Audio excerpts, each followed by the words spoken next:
नमस्कार, मी मयुरी आणि आपण पाहत आहात 7 स्टार न्यूज। सुट्टीनंतर आज शाळांची घंटा पुन्हा एकदा वाजली आणि शाळा परिसर विद्यार्थ्यांच्या किलबिलाटाने गजबजून गेला।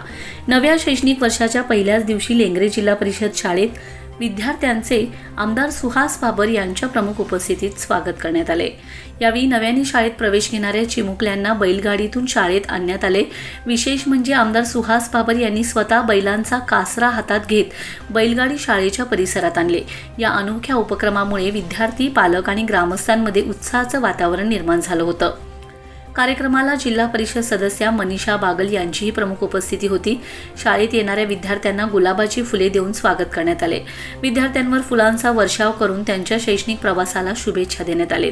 पहिल्याच दिवशी झालेल्या या उत्साहपूर्ण स्वागतामुळे विद्यार्थ्यांच्या चेहऱ्यावर आनंद ओसंडून वाहत होता। नवीन मित्र, नवीन वर्ग आणि नवीन शैक्षणिक वर्षाची सुरुवात यामुळे चिमुकलेही भारावून गेले होते। शाळा परिसरात आनंद, उत्साह आणि स्वागताचा माहोल पाहायला मिळालाय। नव्या शैक्षणिक वर्षाच्या शुभारंभानिमित्त आयोजित करण्यात आलेल्या या उपक्रमामुळे विद्यार्थ्यांमध्ये शाळेविषयी आकर्षण निर्माण झालं असून त्यांच्या शिक्षण प्रवासाची सुरुवात अविस्मरणीय ठरले। Yakub Shikalgar, 7 star news, Lengare.